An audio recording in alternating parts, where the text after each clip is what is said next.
E na segunda parte da reportagem sobre a Fundação Terra, em Pernambuco, você vai ver como a comunidade ajudou o padre Ayrton a mudar a vida de milhares de pessoas. E a construção do centro de reabilitação que atende pessoas de vários municípios de Pernambuco.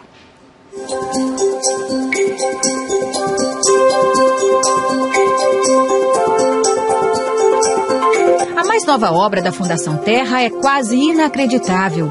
De doação em doação, foi construído o mais moderno centro de reabilitação para pessoas com deficiência física e intelectual de Pernambuco. Aqui são atendidos 216 pacientes de 14 municípios por dia. Gente que teria que viajar mais de 200 quilômetros até o Recife para ter uma chance de recuperar os movimentos. Está a sua recuperação? Eu estou na minha 4ª sessão de fisioterapia. Eu não sentava, só andava na maca. E hoje é o meu primeiro dia sentada. E pensar que a campanha para a construção do centro de reabilitação começou com uma coleta de moedas em latinhas de refrigerante. Hoje são 54 funcionários e um total de 10 milhões de reais em investimentos na obra e nos equipamentos. Isso mostra que a grandeza do ser humano existe. A gente não pode desacreditar na força do ser humano e na capacidade que algumas pessoas, principalmente como o Padre Ayrton, tem de agregar num trabalho desse pessoas que têm interesse, que muitas vezes estavam perdidas, queriam, mas não tinham como. Então, um vai juntando a força com o outro e no final a gente tem toda uma estrutura como essa, à disposição da população e mais pelo SUS. A cada avanço, uma nova motivação. O centro está preparado para ampliar o atendimento aos pacientes que precisam de tratamento auditivo e visual. Só falta o credenciamento pelo Ministério da Saúde.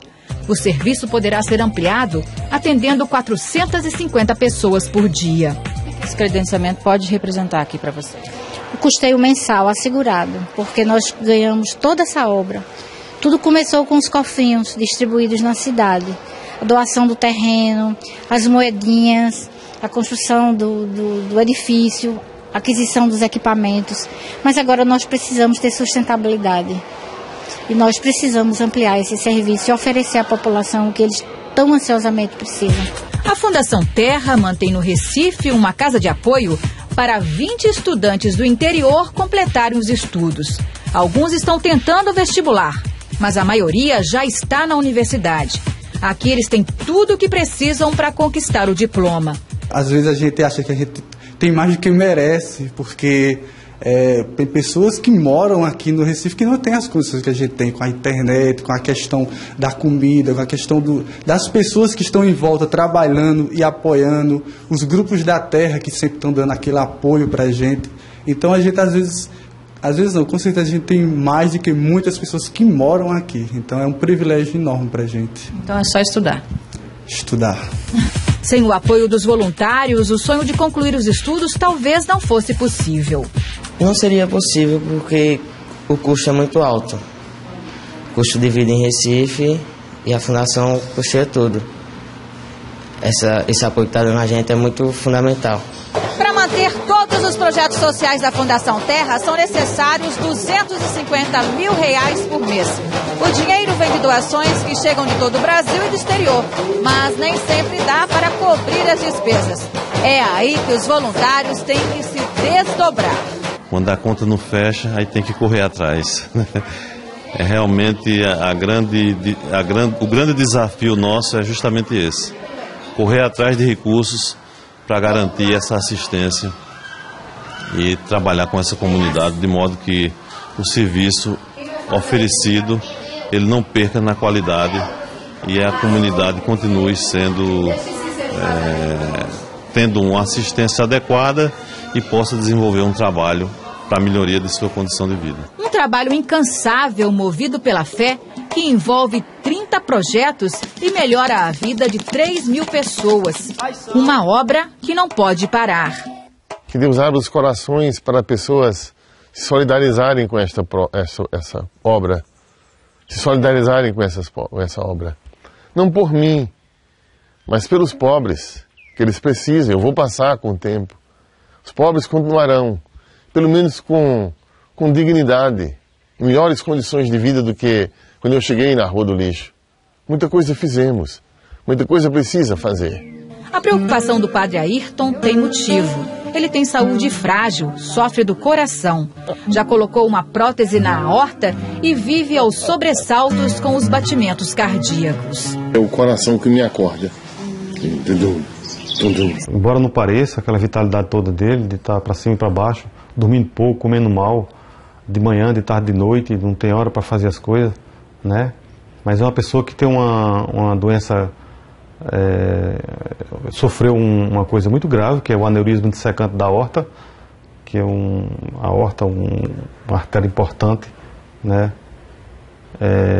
que foi praticamente destruída, como se diz assim, na linguagem mais comum, e ele inexplicavelmente se manteve em pé, sem nenhuma sequela, né, e depois de passar por várias cirurgias, aqui em Recife, depois em São Paulo, depois nos Estados Unidos, né?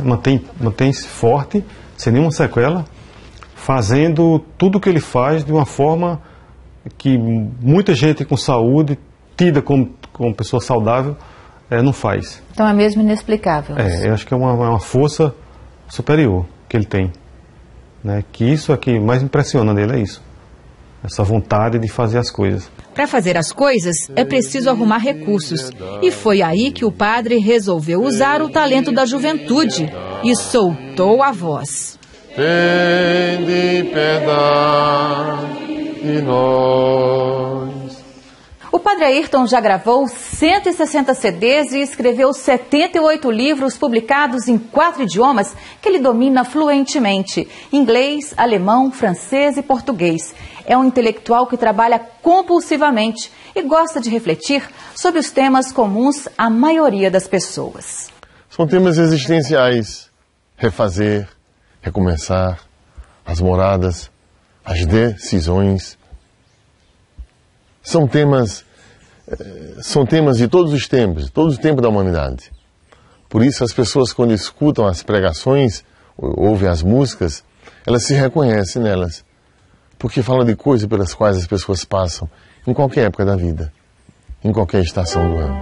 Foi depois dos 40 anos que o padre começou a gravar as músicas que compõe. É um intelectual respeitado que está sempre estudando. Ele é um autodidata, na verdade, né? Essas línguas todas que ele fala fluentemente ele aprendeu sozinho, nunca foi nenhum curso de línguas, assim, a não ser o hebraico, que ele foi morar em Israel, mas ele já falava quando ele foi para aprimorar. O sacerdote ainda arranja tempo para ouvir todos que o procuram. E são muitos também em busca de conselhos espirituais. Gente que vem de longe e sempre encontra palavras de consolo. Eu vim bonito. Por que você veio? Porque eu já vim procurar aqui várias vezes, né? E problemas que eu tive financeiro, problema de saúde. E também eu bebia. Aí eu estive aqui, conversei com ele, ele me aconselhou e eu parei de beber. Aí por isso que eu sempre venho aqui. Dá muita paz, tranquilidade a gente. Na hora que eu entrei aqui, eu disse, menina, que coisa linda, é uma bênção de Deus isso. O maior exemplo que eu vejo dele é de acreditar que as pessoas podem fazer, né? Que nunca esperar para que quem tenha poder faça, né? É acreditar que é possível fazer, transformar, que fazendo as coisas acontecem, né? E esse é o grande exemplo que fica, que ele deixou, que está servindo de guia para todos da família e para muitas pessoas, né? Se a pessoa quer, se a pessoa acredita, faça, que a coisa acontece, vira realidade. Como é que o senhor gostaria de ser lembrado? Como um homem que buscou, um homem que buscou e que encontrou a Jesus no meio dos pobres. Nesse pedaço do sertão, o evangelho é praticado diariamente e deu aos pobres a alegria de viver.